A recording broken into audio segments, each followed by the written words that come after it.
The Bible is the most popular and possibly the most influential book in human history. It's not only the most frequently published, but also the most translated and quoted book in the world. Every third person on the planet is associated with a religion based on biblical texts. But what do we know about this book? Hi everyone, this is Religiolog, and in this video I'll share with you what modern scholars think about the authorship of the Bible, who wrote it, when, and why.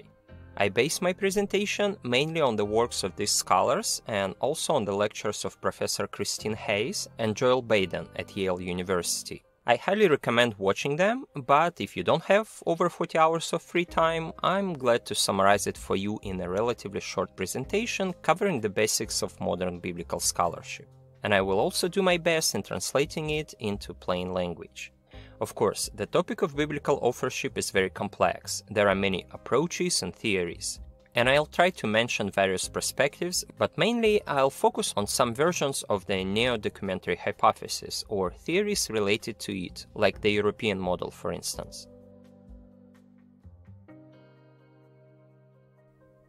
If we ask today what an average person knows about the Bible, we often will hear something like, it reveals the creation story. Well, it does. But did you know that in the Bible there are two different creation stories, and to be honest, they don't exactly match? Others would say it reveals how God destroyed all mankind in the flood. Well, it's also true, but did you know that there are two conflicting stories in the Bible about the flood? It seems as if they both were written by different people with different intentions. Anything else? Ten Commandments? Right, there is such a thing there, but did you know that in the Bible there are two or even three versions of the Ten Commandments that differ from each other? Or maybe you remember on what mountain the commandments were given to Moses? That's right, Mount Sinai. If we follow the narrative from so-called J and P account, or JAHWIST and priestly source. But if we follow ELOHIST and Deuteronomy sources, they call this mountain not Sinai but Horeb. So which author is right and which version of Ten Commandments should be followed? Anyway, from this video you'll learn that the Bible contains ideas of different schools of thought that represent different theologies and philosophies. It is a collection of dozens of books written by dozens of authors during hundreds of years.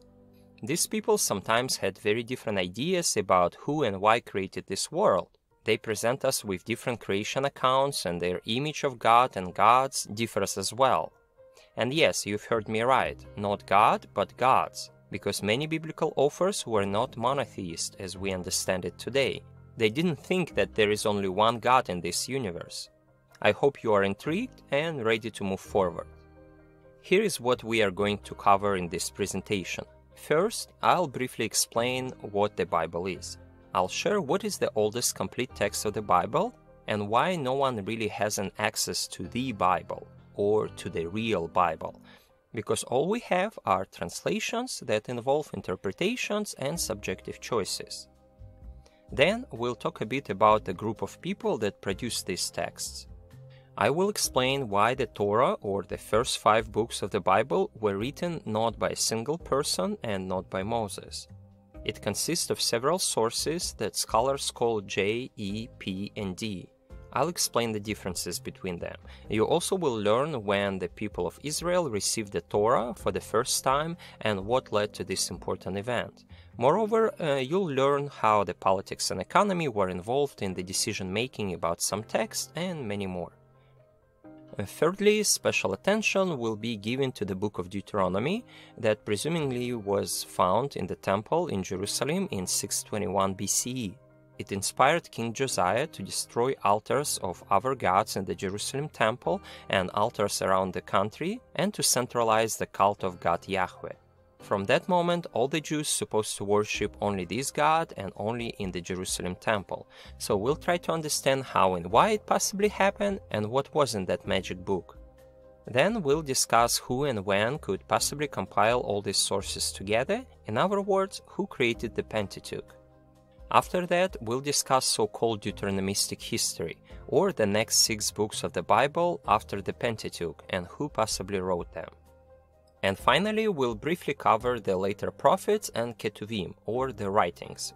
And of course at the end I'll come up with concluding remarks.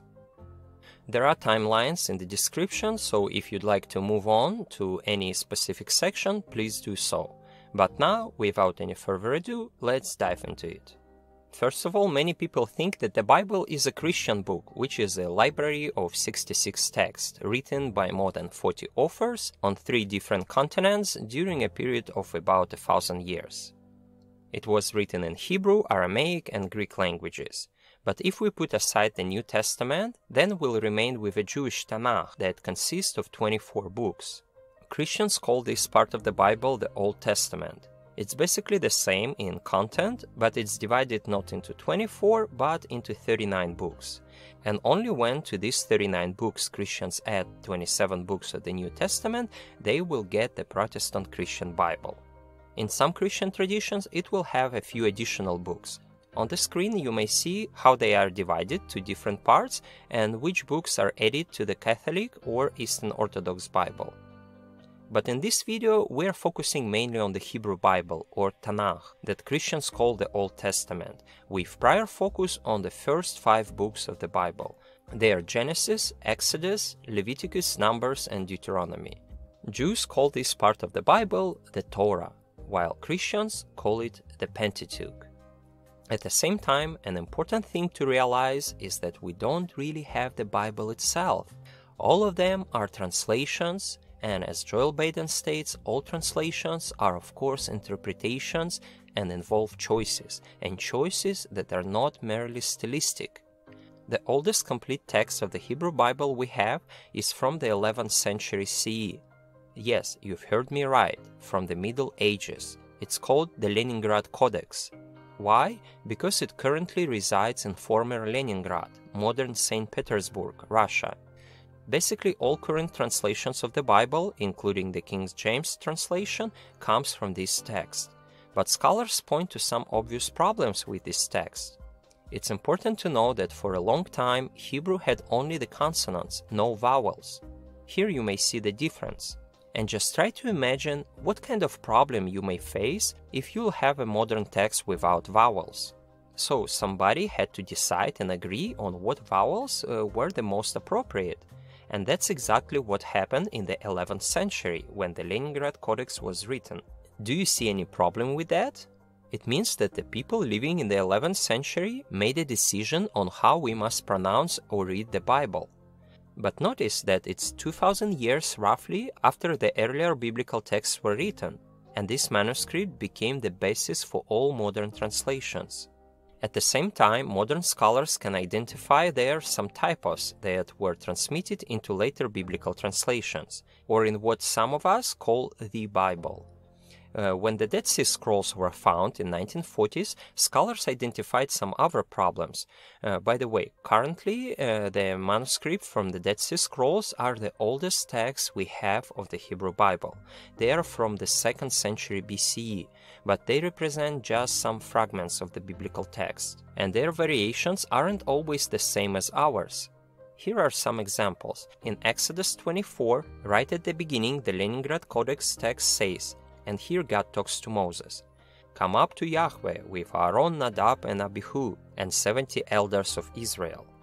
But the Dead Sea Scrolls in this place states, "Come up to Yahweh with Aaron, Nadab, Abihu, Eleazar, and Itamar, and 70 elders of Israel." That's not just a typo problem. Here we have 2 extra people who've got to see God. Some changes are even worse. In the middle of Exodus 18, the Dead Sea Scrolls inserts 10 verses taken out of Deuteronomy 1. Also, some manuscripts of the Book of Samuel exhibit dramatic differences in both language and content. We also have the Septuagint, the Greek translation of the Hebrew Bible from the 3rd century BCE. But the problem is that the Septuagint is not a translation of the same Hebrew text that we use today. Some differences are minor, but some are pretty big. For example, Jeremiah in the Septuagint is the 6th shorter than it is in the Hebrew text. For more details, please see these authors. And the main point here is that there is probably no such thing as the Bible, because the Dead Sea Scrolls and the Septuagint and the Leningrad Codex all disagree. And there are, of course, other manuscripts and versions and translations out there. and it's up to us which version to consider the real Hebrew Bible. In other words, as Professor Baden states, it is a matter of our critical judgment. All Bible translations to English are subjective interpretations of those who translated it from that manuscript from the 11th century, with all its typos, with its 2000 years later decisions about what the text should mean, and with no recognition that there are other versions of the Hebrew text that have better claims to antiquity, and that are often starkly different. Now, before we discuss the text itself and who and when possibly wrote different parts of the Bible, let me say a few words of what scholars think about the people who wrote this text. Because this is what we must also remember. All these texts are the product of one tiny ethno-religious group. These people are known to us as Jews or Israelites. They lived in this small territory, and the Bible is a product of their cultural tradition. It describes the alleged history of this small ethnic group, and it's not really interested in what was going on in other parts of the world or empires. It doesn't tell the world history or about the life of some great world leaders. No, the primary focus was on Jewish people, who were a small group of people that got stuck between several huge empires. And of course, this had an impact on their understanding of the world and on their oral tradition, which at some point was finally written down and became the Bible. At the same time, ancient Israel was geographically tiny and unimportant. In terms of the land area, Baden compares it with New Jersey state and explains that ancient Israel was effectively a cultural backwater. Christine Hayes states, "Scholars have come to the realization that despite the biblical pretensions on the contrary, the Israelites were a small and relatively insignificant group for much of their history. Israel was surrounded by empires of the Fertile Crescent. No one wanted to go through the desert, and therefore people had to constantly pass the region that stood between Egypt and Mesopotamia. This way, the geography of Israel is the main reason why someone would care about this region and why someone would want to control it. Baden even suggests that if Israel were a couple of miles to the east, for example, where there was the little kingdom of Ammon, probably no one even cares about Israel and it might be easily forgotten, just as we forgot about those kingdoms to the east like Moab, Edom, or Ammon. Otherwise, besides its geographical placement, ancient Israel was politically and militarily tiny and unimportant.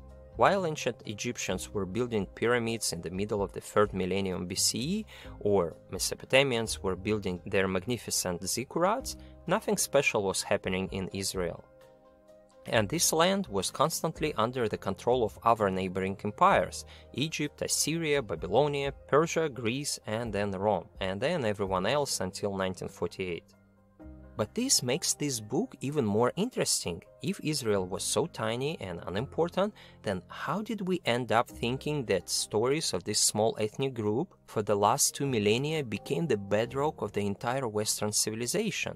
For so long it was, and in some way it still is, considered the source of all culture. From the Bible, Western civilization was getting the ideas about laws and ethics and philosophy and religion.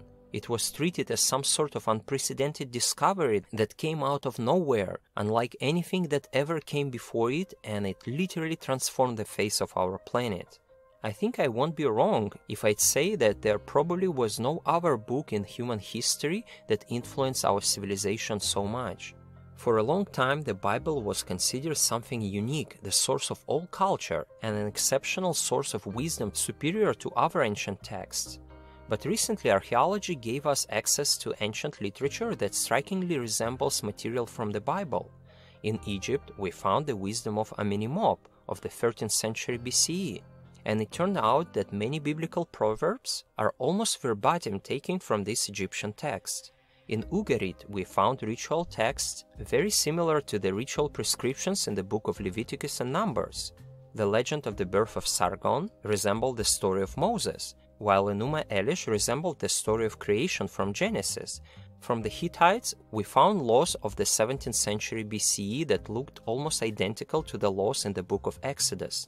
Similar laws are found in Mesopotamia, plus stories of flood like Gilgamesh or Atrahasis, it turned out that the Bible, written only in the 10th-6th centuries, is not so unique and partially was inspired by earlier legends of neighboring peoples. John Collins writes, Israelite religion, too, did not emerge in a vacuum. Its novel aspects came into being as modifications of belief and practices that had been current for centuries. The Hebrew language used the word El for God, and the term inevitably carried with it association of the Canaanite high god. The biblical creation stories draw motifs from the myths of Atrahasis and Enuma Elish, and from the Epic of Gilgamesh. In short, much of the language and imagery of the Bible was culture-specific, and was deeply embedded in the tradition of the Near East. Consequently, it is important to keep the myths and stories of Near East religion in mind when we turn to the biblical text.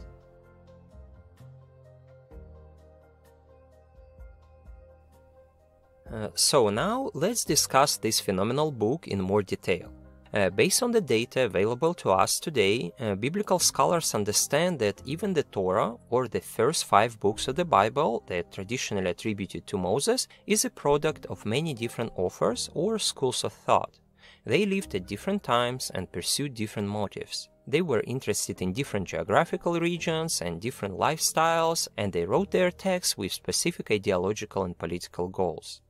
And now, we'll try to look at this collection of books not from a point of view of a believer, but from the point of view of a historian, or how scholars look at any other historic text. For example, the epics of Homer. So, where should we start? What if we put creativity aside and just start from the beginning? After all, it's logical. So, let's go to the book of Genesis, where we find at least 2 parallel stories about who and how created the world. One derives from Genesis 1 and continues in Genesis 5. The other is occupying chapters 2, 3, and 4. One source calls God Elohim, the other Yahweh. In one, God is more transcendent or cosmic and creates just by the power of His word. In the other, God is not so cool. He is more anthropomorphic and behaves just as humans do. He personally plants trees in the Garden of Eden and molds from the mud not only humans but also animals or women from Adam's rib. People watch him walk in the garden and can communicate with him. This God himself made garments for Adam and Eve and clothed them. Later, we also see how this God visits Abraham and sits at the table with him, eats human food, and argues with Abraham. That is, he behaves like an earthly person. For the other author of the Bible, such God is not acceptable. Only Moses had the privilege of hearing his voice from the burning bush. This God doesn't appear to people face to face, but comes indirectly, in dreams, through revelations, or speaks through the prophets. Also, in one story, God creates animals first and only then humans. By the way, not only man, but humans as species in one day.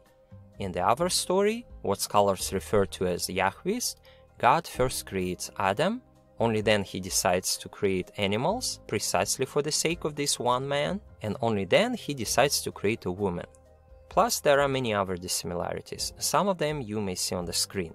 In addition, these 2 authors use different literary styles and vocabulary. For example, they use different words for the phrase create and for gender. Or one of them, so-called priestly source, uses the word congregation more than 100 times, and 12 times the phrase be fruitful and multiply, while the other author doesn't use such words at all. He had his own unique features. For example, in the entire Torah, only this source, that scholars call J, uses the term Sheol, identifying the place where the dead go. It happens 6 times, and only J uses the term to know as a euphemism for sex. It occurs 5 times in J, but never in the other sources. And what is also interesting is that, as I've mentioned already, they call God by different names. One author calls him Elohim and another Yahweh. I hope you feel the difference. So, what is the solution to this puzzle? Traditionally, people thought, and many still do, that Torah was written by Moses himself. According to the Gospel of John, even Jesus thought that Moses is the author of the scripture.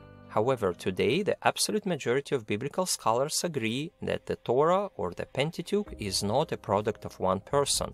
For example, the experts can distinguish priestly from non-priestly layers that contain many not just stylistic but also ideological differences. And the language that is used belongs more to the late Iron Age rather than the Bronze Age. One of the most popular attempts to explain it today is so-called documentary hypothesis in its new revised form, or theories inspired by it. This is what Richard Friedman writes in his work Who Wrote the Bible. At the present, however, there is hardly a biblical scholar in the world who would claim that the 5 books of Moses were written by Moses or by any one person. Scholars argue about the number of different authors who wrote any given biblical book. They argue about when the various documents were written and about whether a particular verse belonged to this or that document, but the documentary hypothesis itself continues to be the starting point of research. No serious student of the Bible can fail to study it, and no other explanation of the evidence has come close to challenging it.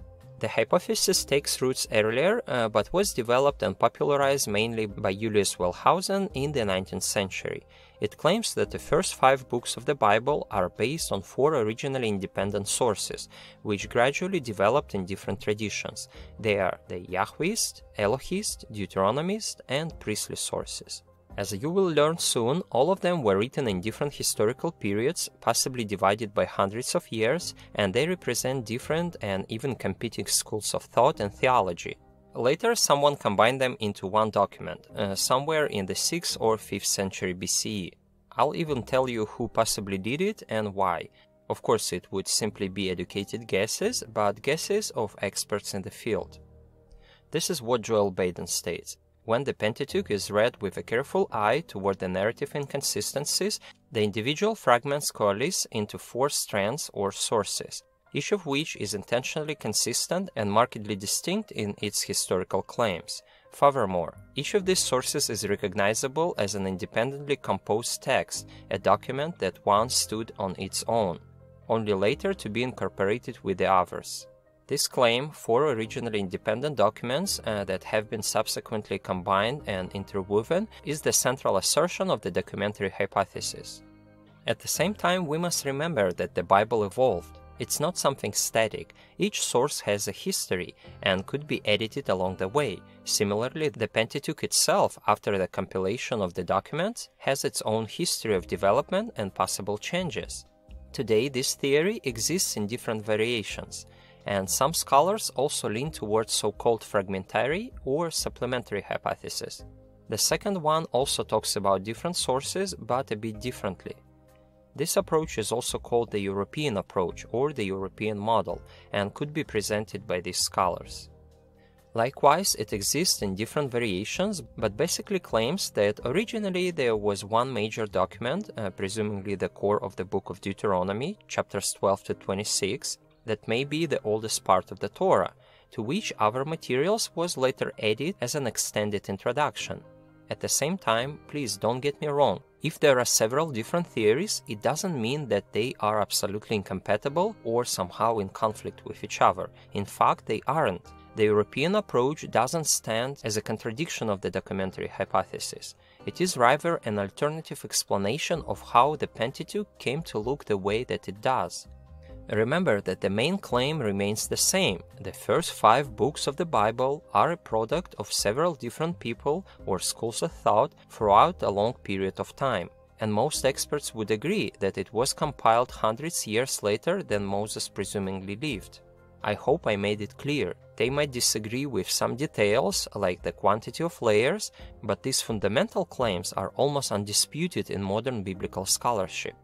The historical analysis clearly demonstrates that the Torah cannot have one author. The same stories are told there twice or even 3 times in contradicting ways.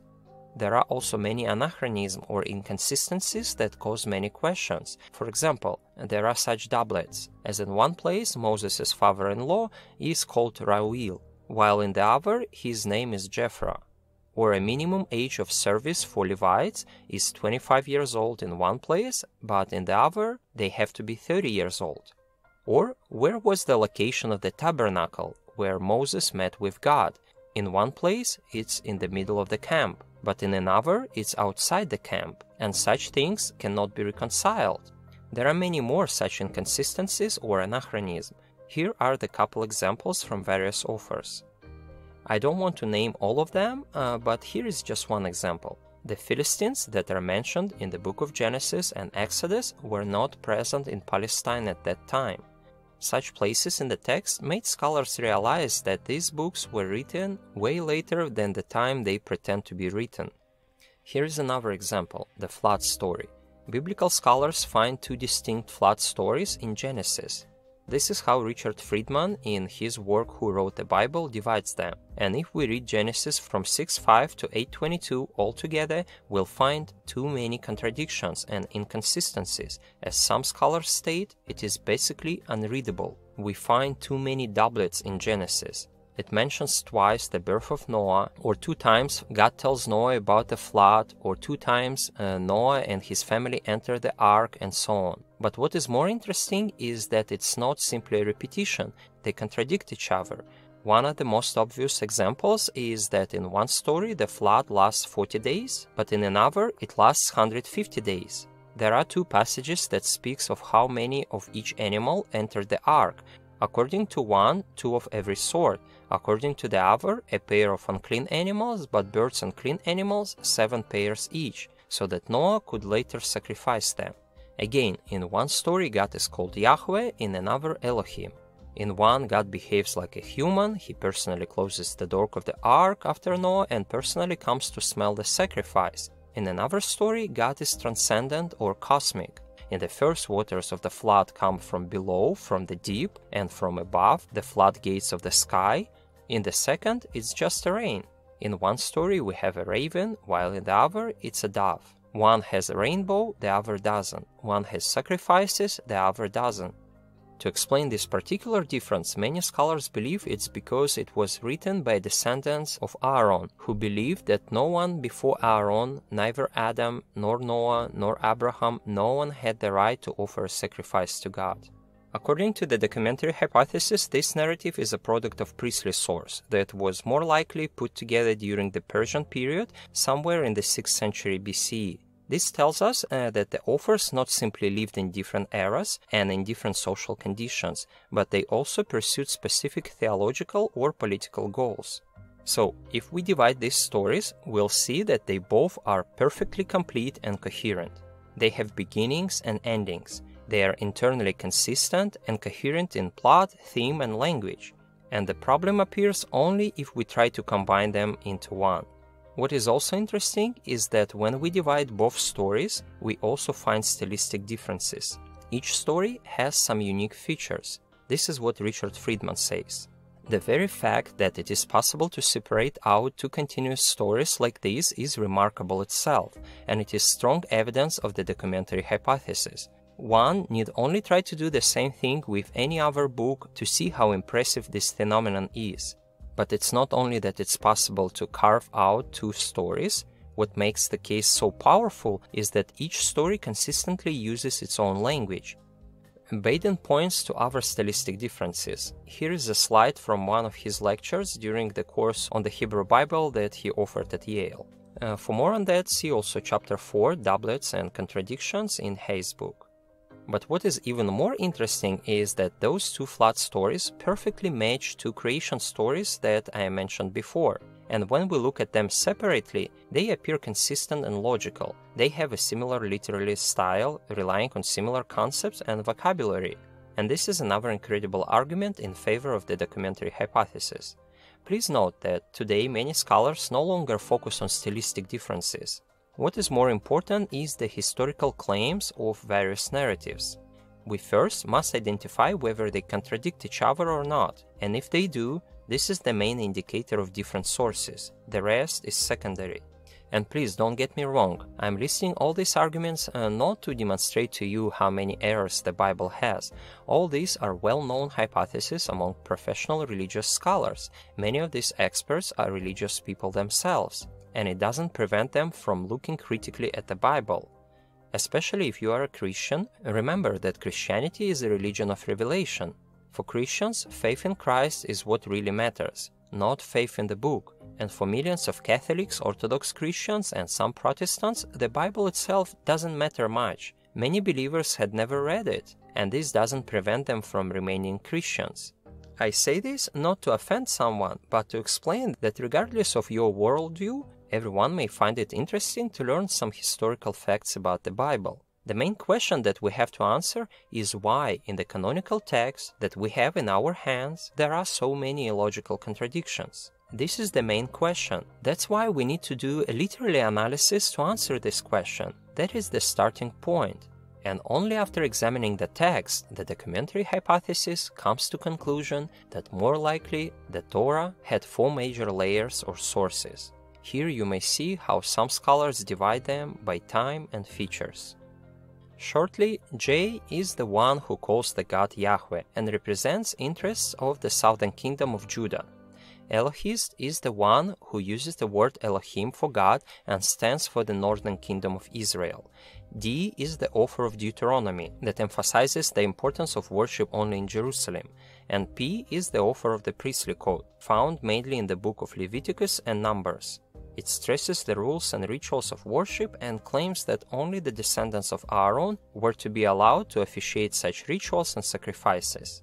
Once again, the 4 authors of the Torah are just a hypothesis. No one can give you 100% guarantee that this was the case, but this is one of the best possible explanations that we have today.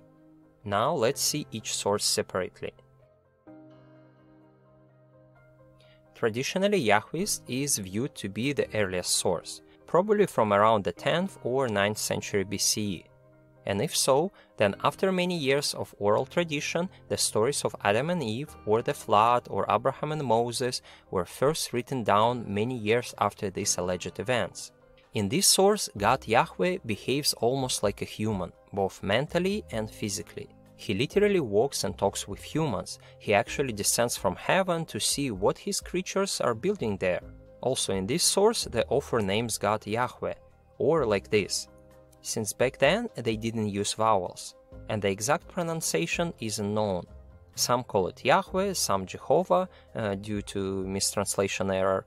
In Jewish tradition, from antiquity to the present, wherever you'd see the name Yahweh, you are supposed to say the Hebrew word Adonai, which is Lord. Therefore, they used vowels of the word Adonai, but Christians who read it and didn't know that mistakenly translated it as Jehovah. In other words, it is simply a fundamental misunderstanding of how the Jewish scribes were vocalizing their sacred text.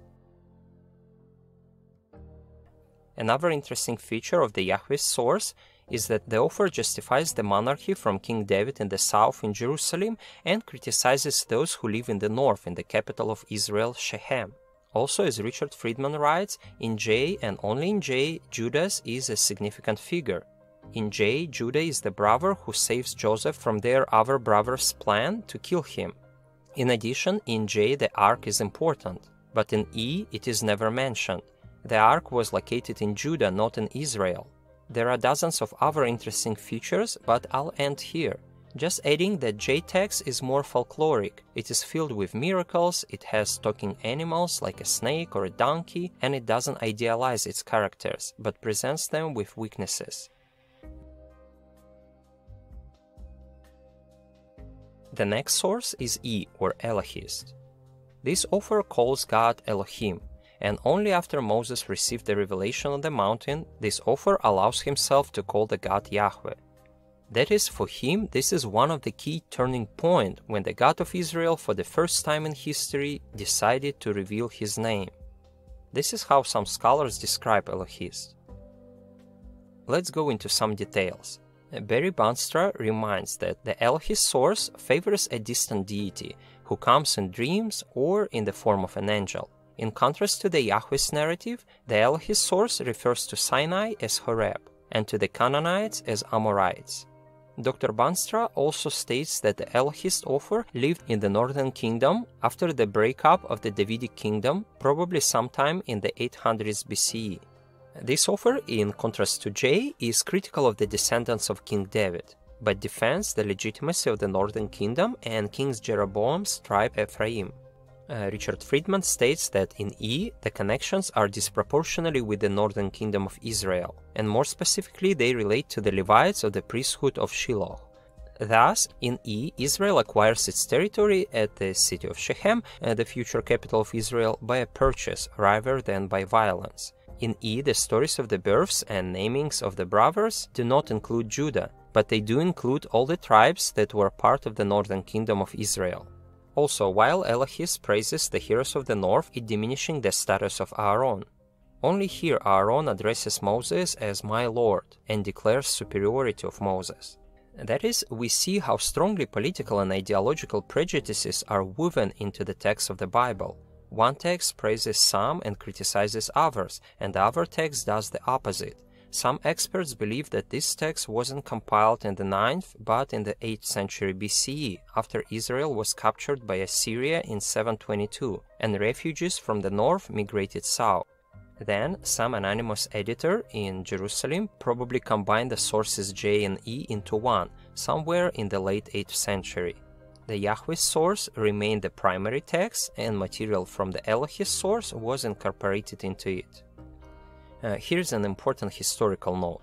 As you may see, there were two kingdoms, Israel in the north and Judah in the south. In 722, Assyria conquered Israel, and some population was deported, but some fled south. In about a century and a half, in 586, Babylon conquered the southern kingdom of Judah, destroyed the temple in Jerusalem, and deported a big portion of the population. In 532, Persia conquers Babylon, and King Cyrus permits exiles to return and rebuild the temple. But again, I don't want you to focus too much on the dates. As Joel Baden states, the relationship of D to E and J makes clear that D was written after the other two non-priestly documents. Yet, whether J or E came first and how P fits into this picture are questions that the literary data simply do not provide evidence for. Nor does the theory rest on any specific dating of the documents. If all four were written within 20 years of each other, the literary evidence would not change. If J were written in the 10th century and P in the Middle Ages, the literary evidence would not change. The dating of the sources does not affect the documentary hypothesis. Therefore, I'd like to ask you not to focus too much on when those sources were written. Even if J and E were written down after D source, as some European scholars suggest, we better focus more on contradictions between political and theological ideas and arguments.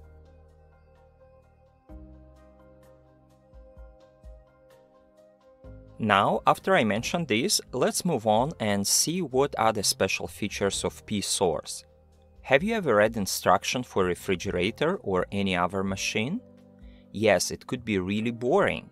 This is the priestly source. It's that boring, because it was written by people who were obsessed with every tiny detail of various rituals and laws, what to do, how to do, what to cook, how to cook, what you can eat, what you can't eat, and so on. Here are some specific features of P. As you may see, it seems to represent the concerns of a post-exilic school of priestly redactors who wanted to edit and preserve Israel's religious heritage. This group of priests put together several originally separate legal codes with hundreds of laws and statutes and inserted them at different places in the JE epic of Old Israel. In the Bible, you can find it from Exodus 35 through Leviticus to Numbers 10. The group of priests who wrote it emphasized rituals, purity laws, genealogies, the cult sacrifice, and so on. Their language is strikingly different from non-priestly sources, which helps many scholars to easily distinguish this material. But not only is the style of this material very different, their theology is different too. This material is written in opposition to previous ideas and wants to substitute them. For example, no one knew God's name before He revealed it to Moses. No one had the right to make a sacrifice before Yahweh ordained this institution at Sinai. It also praises the authority of Aaron and belittles the authority of Moses. It tries to whitewash Aaron in everything. For example, it's not Aaron who makes the golden calf, as it's written in the ELOHIST source. Moses here is an incompetent leader that commits many mistakes and always has to rely on Aaron for help. It also claims that Moses and Aaron were brothers. Other sources don't claim it. As you might guess, it's more likely was written by those who claim to be the descendants of Aaron. And now, I don't want to go into details, but it could be helpful if you are interested. Please learn about the functions and relationship between Levites and Zadokite priests before the destruction of the first temple and after the exile. Richard Friedman, for instance, disagrees with other scholars who claim that the separation of Aaronite priests from the Levites happened during time of the exilic prophet Ezekiel in the 6th century. He thinks that division of priesthood happened during the time of Hezekiah in the 7th century. But let's skip it for now. It would be too much information if I go into details. This priestly group also added another creation account, another flood story, another Abrahamic covenant, the narrative of Moses' death, and many more. It also gives extremely detailed instructions for building the tabernacle, or a dwelling place for God. They set clear boundaries between lay people and the holy priests, and strictly focus on purity regulations. We need to understand that the people of Judea survived the political and spiritual tragedy of the Babylonian exile. It happened in the early 500s BCE, and many survivors of the disaster were taken to Babylonia as refugees. And being far away from Jerusalem in the absence of temple worship, these priests gave traditional religious practices new significance. For example, the observance of the Sabbath day and the covenant ritual of circumcision. Their motivation was probably to recover and record religious traditions so that the identity of the community would not be lost. They sought to reinforce covenant practices.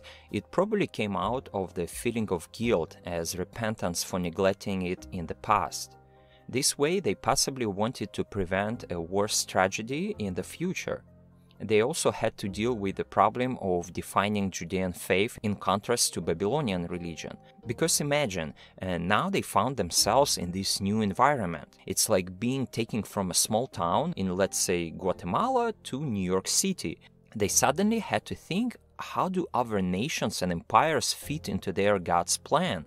We are dominated by Babylonians, who glorify the power of their god Marduk. But our God Yahweh is silent. Why? What happened?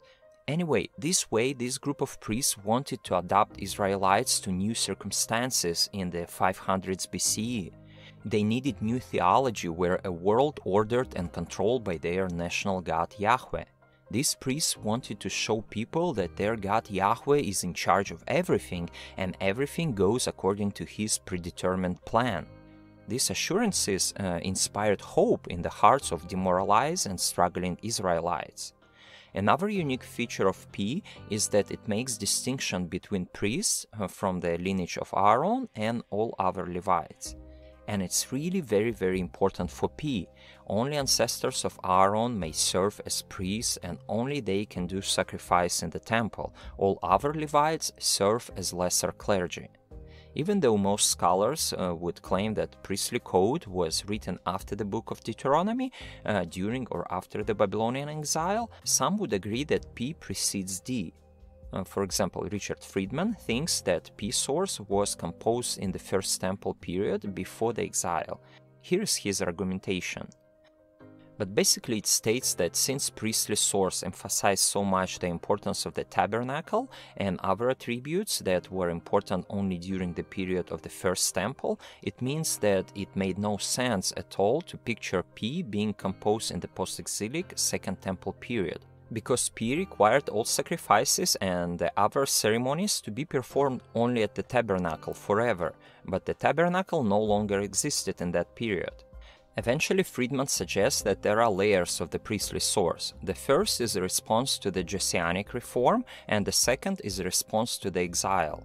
Kyung Jin Min also states that good cases have been made for both exilic and post-exilic composition. Therefore, some scholars concluded that there possibly were at least two layers covering a broad time period. And here again, I would point you to Joel Baden's approach. He would say that it doesn't really matter when each source was composed, even if it happened during the Obama administration. The various dating of the documents have no effect on the literary analysis. The literary evaluation of the text and the isolation of the sources on the grounds of narrative flow would be precisely the same.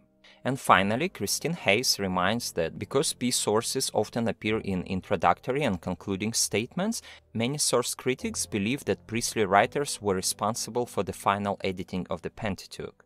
But we'll get to it a bit later, when we'll focus on who eventually compiled the Book of Torah out of all these sources. Now, let's move on to our final source of the Pentateuch, which is D, or the Book of Deuteronomy. And this is a very important and, at the same time, incredibly fascinating source. Imagine that the owner of McDonald's issues a decree to close all the restaurants in the world, and from now on, you can only buy Big Macs in one single place. It's going to be the biggest McDonald's on the planet. All employees of other restaurants either have to move to work in this big restaurant or quit. And as the main argument why you have to do that, you are presented with the ancient code of McDonald's that was found absolutely by accident in the basement of this very only remaining restaurant. Oh, how convenient. Something similar happened in 621 BCE when the core part of the Book of Deuteronomy was found at the Jerusalem temple. After that, King Josiah began his famous religious reform. Before that, there were many altars throughout Palestine, and people could make sacrifices anywhere and to any gods, El, Asherah, Baal, Anat, and so on. Even the temple in Jerusalem had altars for those gods. Other sources in the Bible describe how Abraham and Noah and Jacob and many other characters set up altars in various places and performed sacrifices. But then the Book of Deuteronomy appears and nullifies this tradition. Its author knows for sure about previous sources, but deliberately changes the rules of the game to please the priests of the Jerusalem temple. King Josiah and his priests from Jerusalem could say, "Sorry, we have nothing to do with it. That's simply what is written in this ancient book. It just coincidentally corresponds with the political desires of the king, but it's all the will of Yahweh himself. Josiah is simply a fulfiller of his divine will, so all your complaints and suggestions please address to the very top." Richard Friedman reminds that some scholars, for example DeWitt, said Deuteronomy was written not long before it was found in the temple, and the findings was just a charade. The book was written to provide grounds for Josiah's religious reform. In other words, some scholars would agree that Deuteronomy was not an ancient book. It was created many hundreds of years later from the events that are described there. Scholars find anachronisms and historical inconsistencies there. For example, in chapter 17, the book talks about the future possibility of having a king. The book's supposed to be written in the wilderness when Jews didn't have any king, and the authors pretend they don't know the future, but let's say just in case, if in the future you'll decide to have a king, here are some restrictions for him. He shall not keep many horses, and he shall not have many wives, he can't have too much wealth, and so on. But scholars suggest that it simply describes Solomon and his mistakes. Also, in the wilderness, they presumably didn't know that there will be many sanctuaries where people would perform sacrifices, and the role that Levites will be playing. So Deuteronomy suggests a deal. It offers Levites a lot of preferences, and why not if this book cancels their employment just in a second? Of course, it better offers them something. Therefore, whenever anyone offers a sacrifice, the Levites get the shoulder and the cheeks and the stomach, and they can come and serve in this main temple. But notice how different this all is from the picture in P. In the priestly source, the Levites aren't even priests. They are like priestly servants. They don't get to touch the sacrifices, and they don't get any share of the sacrifices. They just pack up the tabernacle. But here in Deuteronomy, all priests are Levites. There aren't multiple categories. There is no hierarchy of Levi and higher class priests. All Levites are priests. Anyway, Deuteronomy consists of 3 speeches delivered by Moses to the Israelites as they enter the Promised Land. The book clearly reflects the interests of the settled agrarian life, and what does this mean? Right, that it postdates the period of Moses' life. Most scholars agree that Deuteronomy, or at least its central section, the Book of Law, or Torah, is the book that was discovered in 621 BCE during repairs on the Jerusalem Temple. The book consists of different layers that more likely were written between the 7th and the early 5th century BCE. However, D also reflects northern traditions, and since the kingdom in the north was destroyed in 722, some source critics concluded that some parts of D were originally composed in the north in the 8th century. There is still debate whether some part of the book was brought to Jerusalem and stored in the temple after the fall of the northern kingdom, or whether it is a work of local priests during the reign of King Josiah. But there is evidence from the book that suggests it was written by someone from the north. Remember that Josiah became a king when he was just 8 years old, and when else would you begin a reform if not while your king is still young and could be easily manipulated? Therefore, it has been suggested that the book was written in order to validate this reform. John Collins writes, "There is good reason to regard the finding of the book as fiction, designed to ensure its ready acceptance by the people. The language of the book, which is influenced by the Assyrian treaties, does not permit a date much earlier than the time of Josiah. Moreover, the policy of centralization, which is central to the book, was Josiah's policy, and the book seems to have been either composed or edited to support it.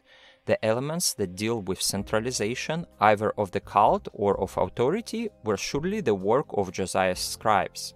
By the reform, as I already mentioned, I mean the centralization of the cult of Yahweh, and that there must be only one central sanctuary where you can worship Yahweh.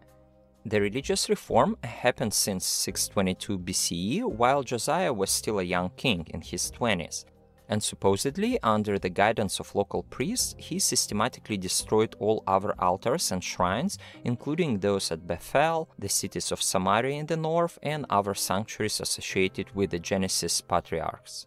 It was unprecedented reform, much bigger than the one initiated by his great-grandfather Hezekiah. As I've mentioned, at that time many Israelites worshipped multiple gods. Even Josiah's father and grandfather did so. But the young king commanded to destroy the altars of other gods at the Jerusalem temple and all over the country. Thus, the altars of Baal, Asherah, El, and other gods were destroyed, and only the altar of Yahweh was supposed to remain. Also, many priests were executed on the spot. But remember that those were not some foreign priests, they were also Israelites. They simply refused to recognize that Yahweh was the strongest God and only He deserved veneration. Anyway, the biblical text suggests that the reform turned out to be large-scale, bloody, and radical. Here is a piece from the book of Deuteronomy, chapter 13. "If your very own brother, or your son or daughter, or the wife you love, or your closest friend secretly entices you, saying, 'Let us go and worship other gods,' show them no pity. You must certainly put them to death. Your hand must be the first in putting them to death, and then the hands of all the people. Stone them to death, because they tried to turn you away from your God Yahweh, who brought you out of Egypt. If you hear it said about one of the towns your God Yahweh is giving you to live in, the troublemakers have arisen among you and have led the people of their town astray, saying, 'Let us go and worship other gods,' you must certainly put to the sword all who live in that town.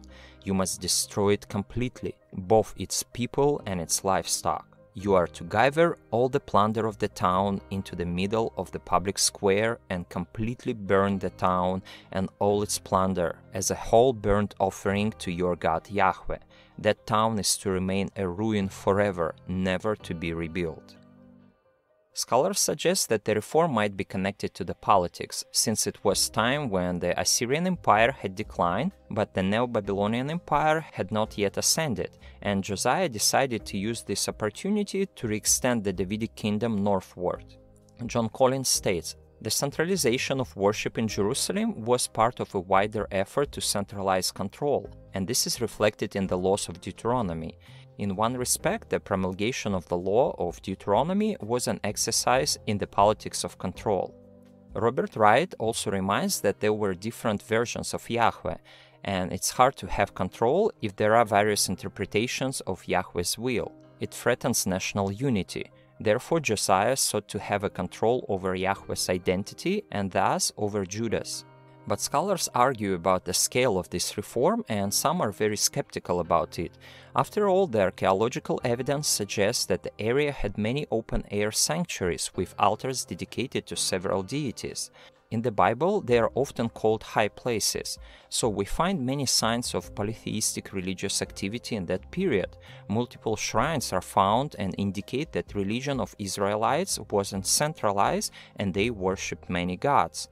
Scholars remind that some authors of the Bible seem to exaggerate the foreignness of things they don't like.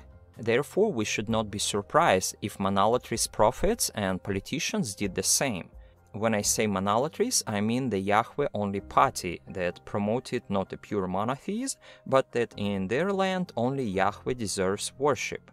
Experts suggest that it simply could be a rhetorical technique of Josiah's priests. They labeled domestic gods as foreign to ease this expulsion from the pantheon.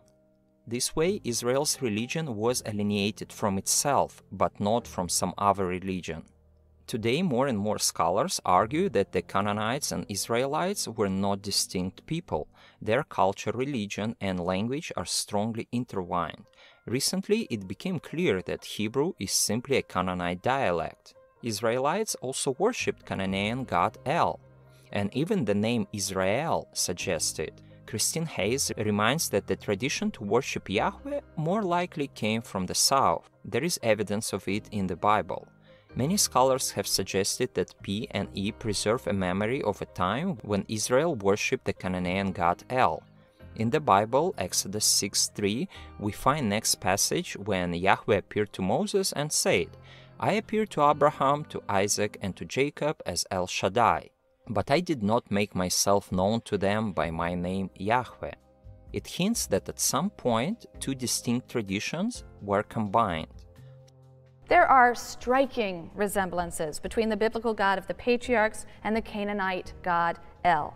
El is the head of a council of gods. He is said to have a long white beard. He dwells on a mountain top in a tent. His epithets include father of all creatures, bull, king.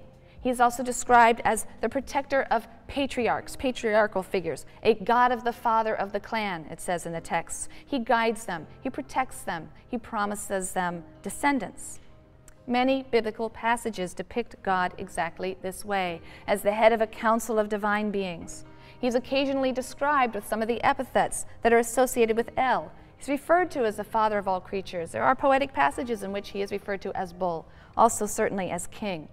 And in the patriarchal narratives, God refers to himself as the God of the Father. I am the God of the Father, the same way El is referred to. He guides and protects the patriarchs. He makes promises of progeny to Abraham and his heirs. He also is associated with a mountaintop, Sinai, and gives instructions for the building of a tabernacle, a tent-like structure in which he will dwell. Many personal and place names in the patriarchal narratives are compounds in which one element is El. Yisrael, Yishmael, Beth-El. El is the God of the patriarchs. Some scholars also suggest that since Yahweh inherited many features of El, he also inherited his wife Asherah, which seems to be an absolute norm back then. For more details on how a warrior storm god became Yahweh, the god of world Abrahamic monotheism, please watch this wonderful review by my colleague Dr. Justin Slage of the Esoterica channel. Even from the Bible, we see that Israelites worshipped many deities. Throughout centuries, it was considered an absolute norm.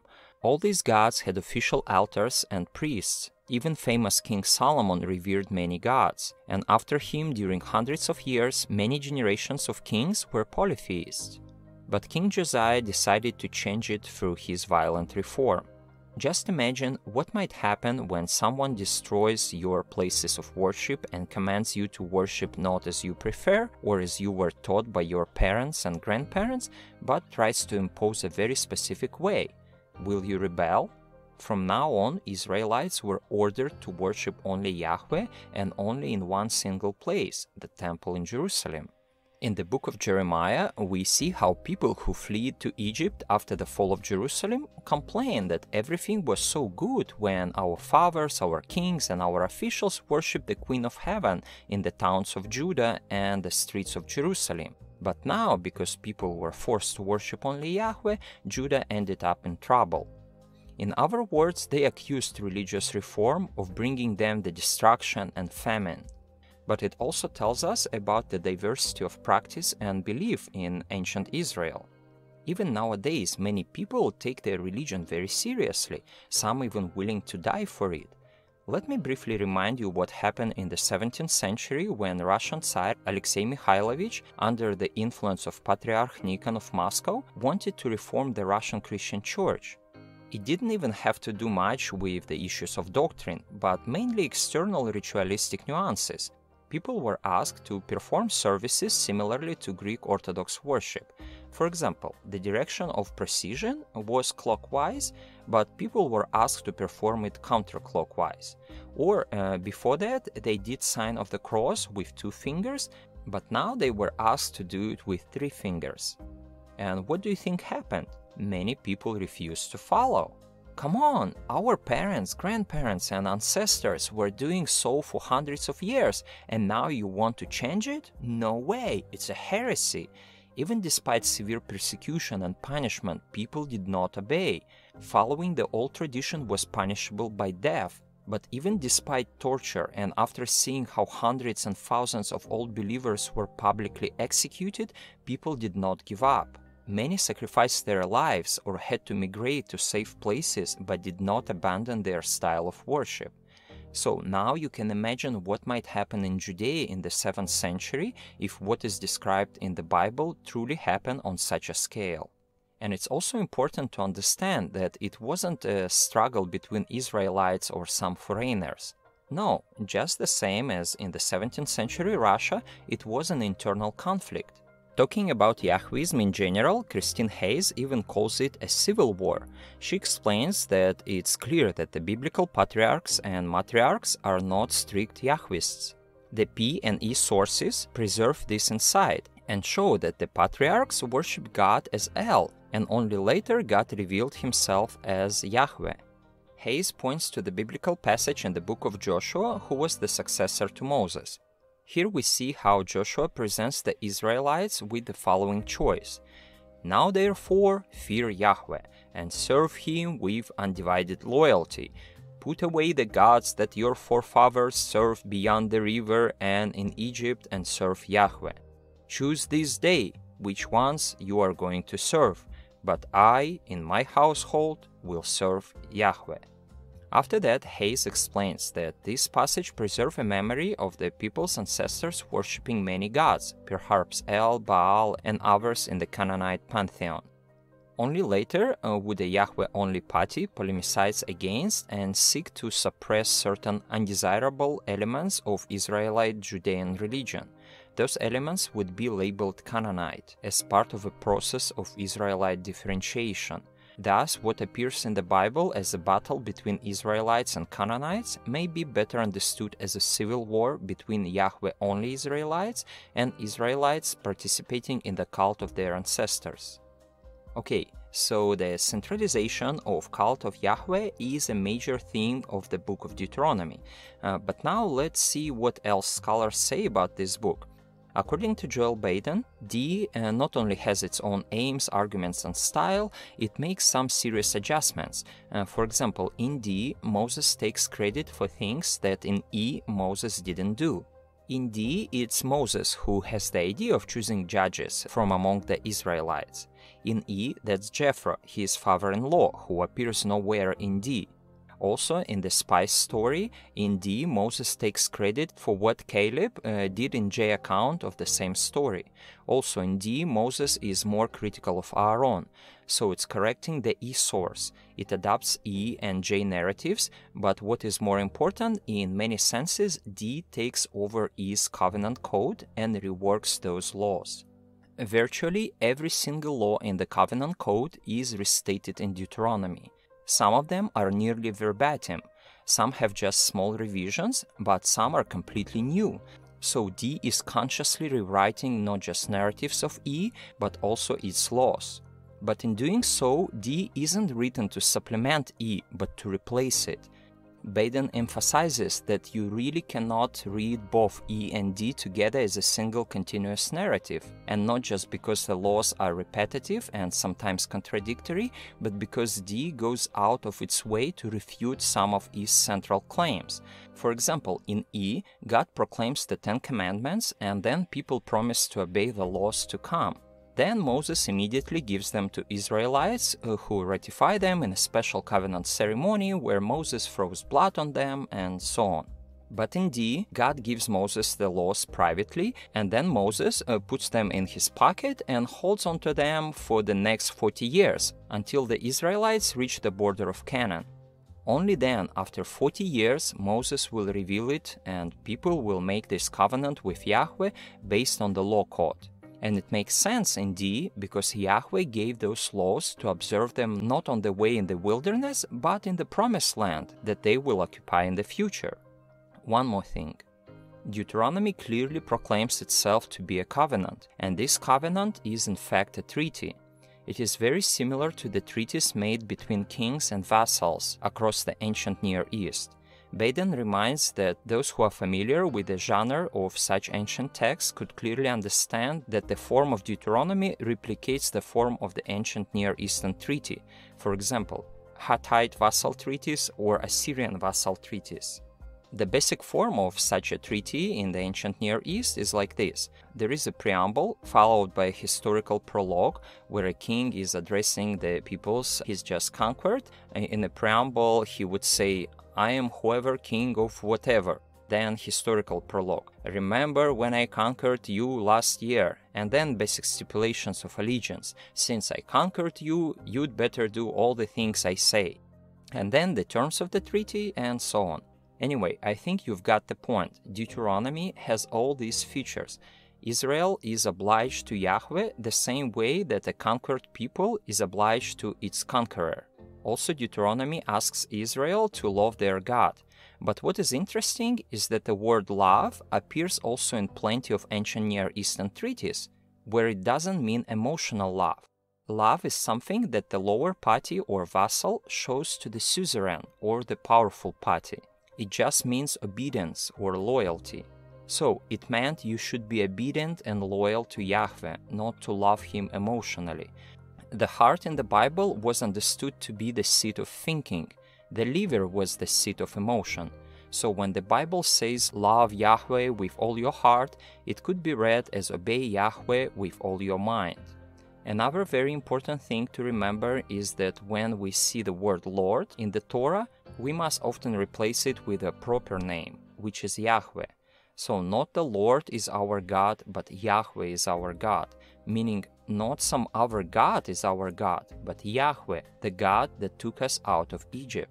Also, when it states the Lord is one, it must be read as Yahweh is one, not alone, but one.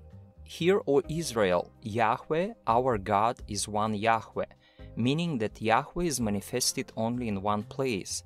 And this is one of the major claims of the book of Deuteronomy and the reform of King Josiah. This is what Robert Wright states, but I won't go into details.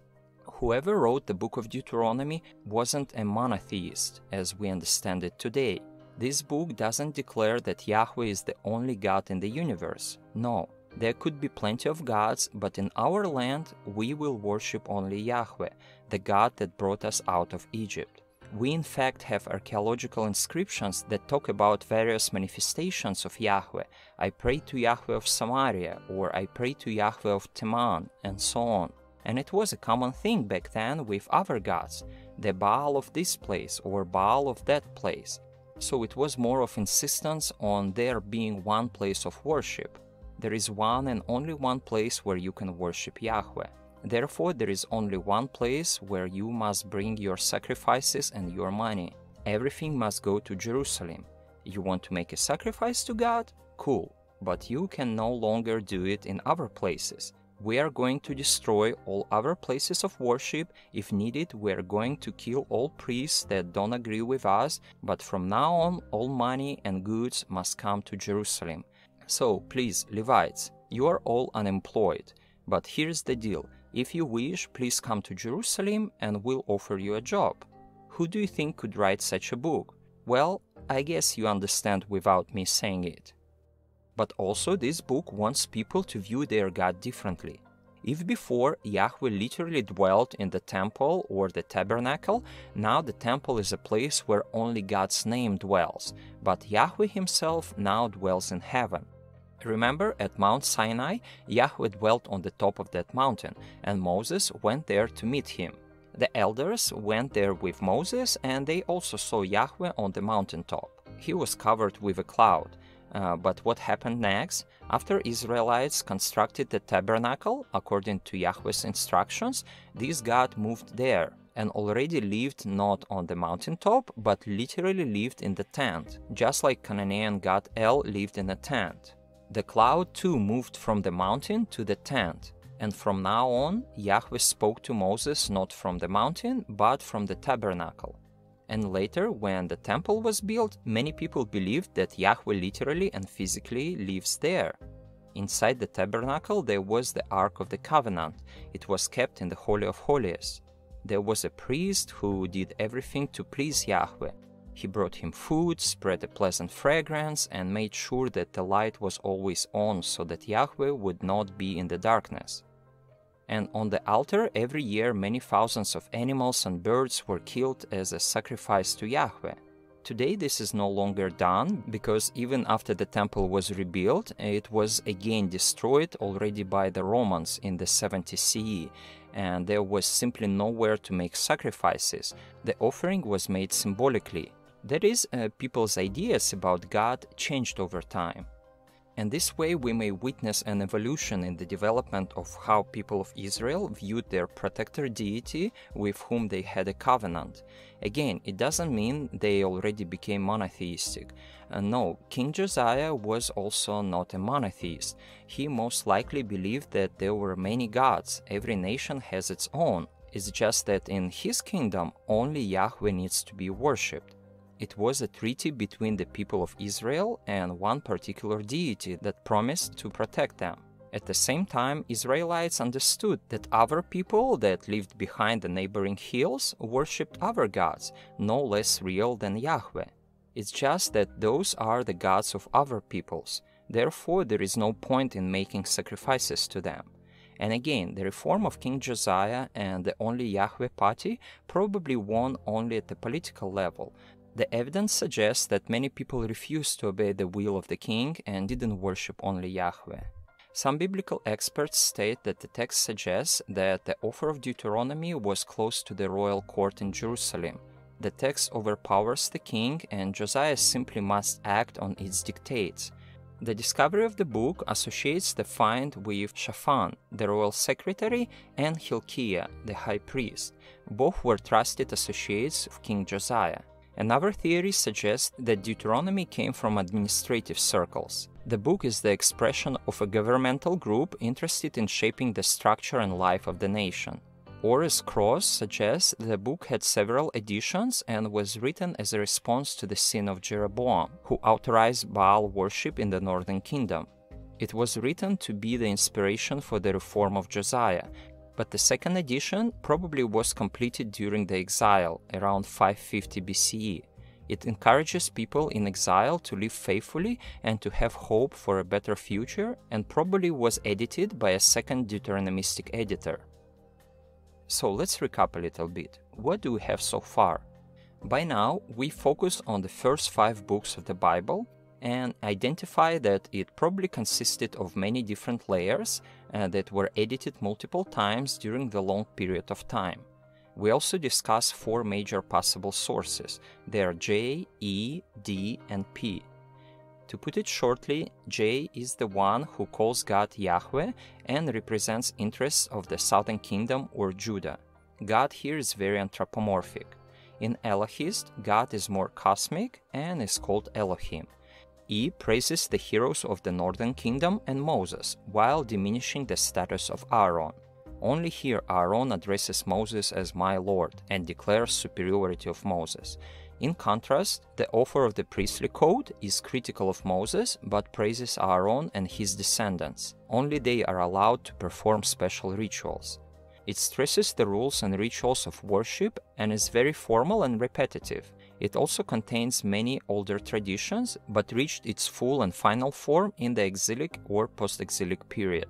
JE has fragments that are quite old, but it probably reached its final form before the centralization of the sanctuary.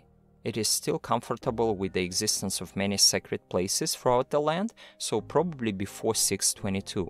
And finally, Deuteronomy that praises Moses and emphasizes the importance of worshipping only Yahweh and only in one place. It contains northern traditions from before the fall of Israel, which was in 722, but it was more likely finalized in the exile. There are many passages that make it clear that it's written from an exilic perspective. All this tells us that Judaism has never been a monolithic religion. It has always consisted of different groups that have different understandings of who God is, how the world works, and how one should live in it. Each of these complex, multi-layered sources have their own emphasis, their own agenda, their own perspectives. Sometimes they complement one another, sometimes they challenge and contradict one another. Eventually, there was some editor who combined all these sources into one, and thus the Torah appeared. Richard Friedman believes that the editor of the Torah could be Ezra, a Jewish priest of the 5th century BCE. Why? Because it's known that it was Ezra who first introduced the Torah to the Jewish people when he returned from the Babylonian captivity. Joel Baden suggests that Ezra could be a person appointed by the Persian administration to compile a unified religious code for the Israelites. But since there were several such codes, Ezra or someone else, simply as best as they could, combined them into one, and so the Torah appeared. In the book of Ezra, it's written how the Persian king Artaxerxes wrote a letter to Ezra and commissioned him to take charge of the ecclesiastical and civil affairs of the Jewish nation. Now I decree that any of the Israelites in my kingdom, including priests and Levites, who volunteer to go to Jerusalem with you, may go. You are sent by the king and his 7 advisors to inquire about Judah and Jerusalem with regard to the law of your God, which is in your hand. In the book of Nehemiah, there is a whole episode when Ezra gathers the people of Israel on the square and all day long reads the book of Moses to them. And based on their reaction, they had never heard of it before. This is also what Christine Hayes writes. Ezra returned from Babylon to Judah, a place where people for many years worshipped as they wanted and to whom they wanted, and said, "Well, no, folks. You can't do that. You relaxed and seem to forget all the traditions. Therefore, now I'm going to teach you how to truly worship our God. So, buckle up and listen to this sacred book." Of course, scholars cannot guarantee that it was Ezra who put together the Torah. But the Bible preserves a tradition of around when it might have happened and why it might have happened. They needed a law to administer Judah after the exile, and they needed a person in charge of this process. Remember I mentioned that Christine Hayes writes that because P-source often appeared in introductory and concluding statements, many source critics believe that priestly writers were responsible for the final editing of the Pentateuch. And who knows, maybe Ezra represented this school of thought. Baden reminds that on one hand, the Torah is concerned with new generations forgetting the covenant that their ancestors made with God Yahweh, like we were slaves in Egypt and this is what Yahweh did for us, so now we must obey his laws, and if you don't, the punishment will come. But Baden also reminds that all references to the Torah in the book of Chronicles or Ezra or Nehemiah are all citations of laws. They are never interested in the narratives, because the narratives in the Torah are only there to support the laws. This is the main goal of the Torah, to deliver the law. For example, no one in the Bible ever talks about Adam and Eve. No one in the entirety of the Bible ever seemed to care about the sacrifice of Isaac. The narrative about the patriarchs also never coming up again after Genesis. The main purpose of Torah's existence is to share and emphasize the importance of the law. Why is Baden reminding it? Because many people today, for some reason, choose to put more emphasis on the flood stories or on what happened in the Garden of Eden or with Abraham and Isaac, but for those who wrote the Torah, it wasn't that important. They seem to never care about all these narratives. And with these concluding remarks, we're going to move on to the second major section of the Bible, so-called Deuteronomistic history. Actually, the book of Deuteronomy is also part of Deuteronomistic history. It includes a 7-book work that tells the history of Israel from Moses to the exile in Babylon. It includes Deuteronomy, Joshua, Judges, 1st and 2nd Samuel, and 1st and 2nd Kings. It constructs the fate of Israel in each period by the standards of Deuteronomy. One of the main questions in all these books is, did the people and their kings follow the commandments in Deuteronomy or not? The idea was originally proposed by the German biblical scholar Martin Noth, but later was revised. Today there are a few basic approaches to this theory.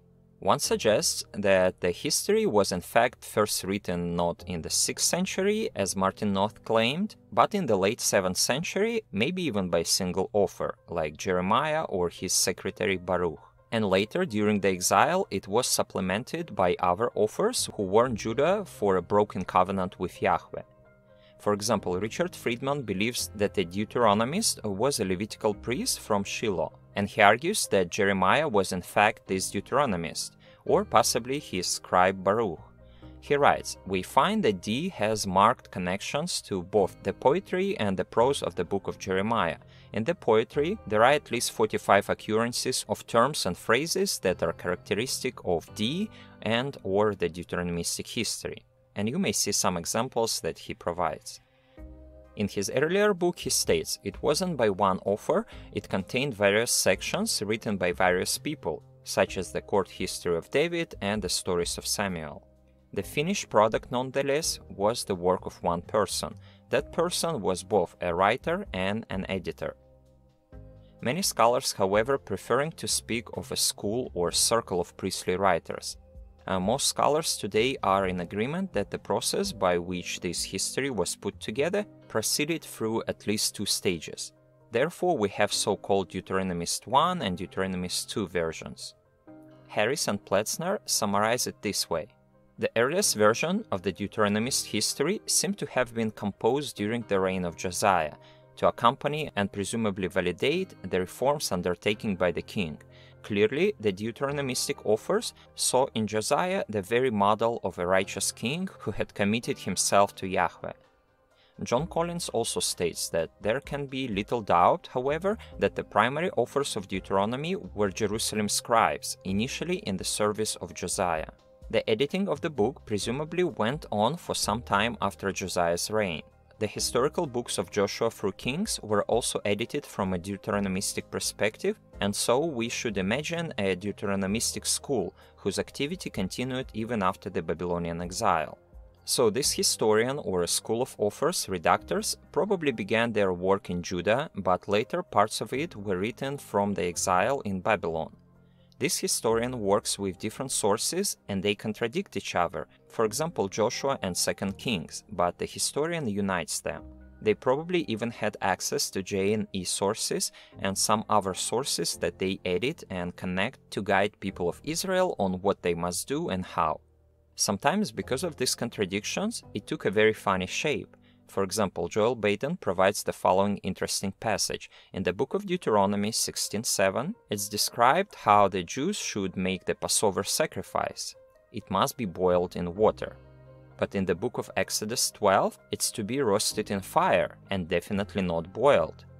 Therefore, in the book of 2nd Chronicles, when we reach the place where King Josiah makes the Passover sacrifice, the author is faced with a certain dilemma. How to combine the incompatible and at the same time show that the king did everything right. Eventually, they didn't come up with anything better than to say that the king boiled the Passover sacrifice in fire, as it is written in the book of Moses. So let's conclude. By now, we have the Torah that consists of many redactions and sources written probably between 10th and 5th century BCE. And we also identify that the next 6 books of the Bible, so-called Deuteronomistic history, were written by the Deuteronomian historian first in the 7th century and later edited in the 6th century. Once again, no one will give you 100% guarantee, but these are the mainstream hypotheses in modern biblical scholarship. And of course, there are scholars who won't agree with this, and feel free to learn their perspectives. If you'd like to learn more, I encourage you to check the bibliography below and to do your own additional research. After the Babylonian exile, Judah began its new history. Many various texts, not only historical and prophetic but also poetic, were edited to the Torah, and finally it formed the Bible. It has the later prophets, such as Isaiah, Jeremiah, and Ezekiel, and the 12 minor prophets. Also, the third main section of the Hebrew Bible, or Tanakh, is called Ketuvim and consists of 11 books. You may see them on the screen, and unfortunately in this video I can't focus on each of them and their authorship. Some of them are really interesting and might be reviewed by me in the future episodes. At the end, I just wanted to mention the speculation over one very influential book.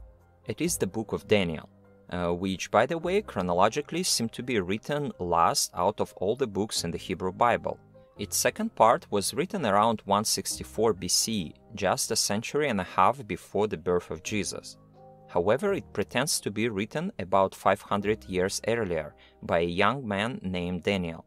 Most scholars, however, agree that Daniel is not a historical figure. The plot takes place in the Babylonian period in the 6th century BCE, but in fact it refers to the late Hellenistic period of the 2nd century BCE, when the Hellenistic king Antiochus IV Epiphanius persecuted the Jews. The book served not as a prophecy about the future, but as a warning to people of the 2nd century on how to react to the policy of King Antiochus Epiphanius. It gives them hope that if they follow the God of Israel just as Daniel did, everything eventually will be just fine. And now, I don't want to go into details of how and why scholars come to such conclusions. Maybe I'll do a separate video about this very influential book, but shortly, why do scholars think that the Book of Daniel was produced in 164 BC? Because in terms of prophecies, up to this time, the book is quite accurate. But then it misses all predictions. For example, that King Antioch will seize all of Egypt, Ethiopia, and Libya and die in Judea. None of this happened. The book's influence, however, has resonated through later ages, from the community of Dead Sea Scrolls and the authors of the canonical Gospels and the Book of Revelation to various movements from the 2nd century to the Protestant Reformation and modern millennialist movements. Up to this day, many people treat alleged prophecies of this book very seriously. But why did I decide to mention it? Well, because some scholars think that this book, along with the book of Enoch and Isaiah, had a tremendous influence on many Jewish apocalyptic religious leaders, such as John the Baptist, Jesus, and also Saint Paul. It's very likely that Jesus at some point was a disciple of John the Baptist before they had a certain disagreement and broke away from each other. Eventually, Jesus left John's movement and created his own religious movement. In the Gospels, we see some hint about how these two groups had a confrontation among each other. But what is important for us here is that more likely Jesus drew his apocalyptic inspiration about the Son of Man from the Book of Daniel. This Son of Man is supposed to come in his glory with the clouds of heaven. He will rule over all peoples and nations, and his kingship shall never be destroyed. Eventually, such ideas tremendously influenced the Jesus' movement that turned into Christianity. The phrase Son of Man is mentioned over 80 times in the New Testament. So let's wrap up here. If we talk about the canon, the books of the Hebrew Bible took on recognized divine authority in clusters and in stages.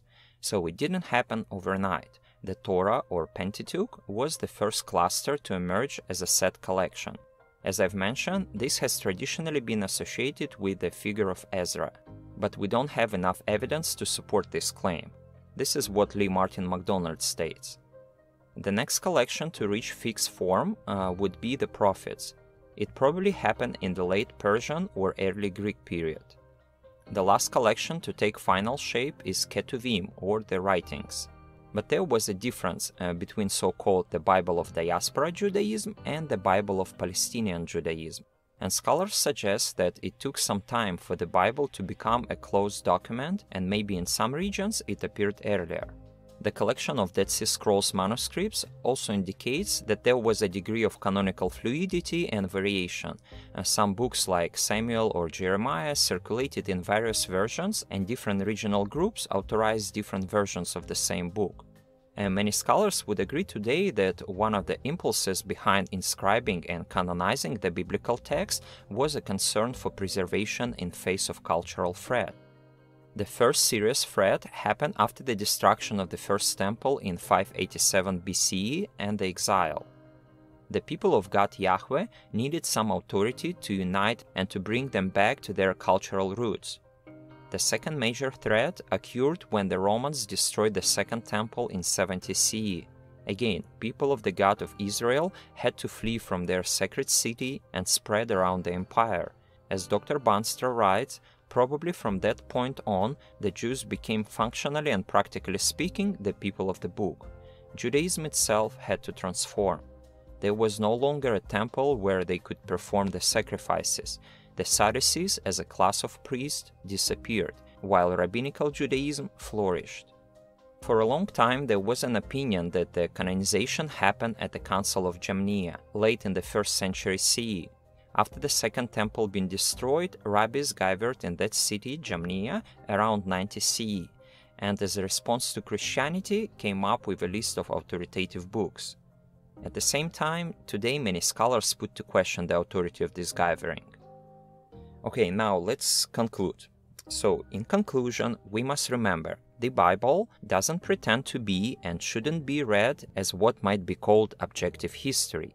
It does mention many historical events, but it's hard to read the Bible as a historical record. We must remember that not just the Bible, but nearly all ancient historical narratives are written through theological and partisan political ideological lenses. By examining this text, we can understand how, over the course of many centuries, Israelites changed their perspectives about their relationship with their deity and their place in history.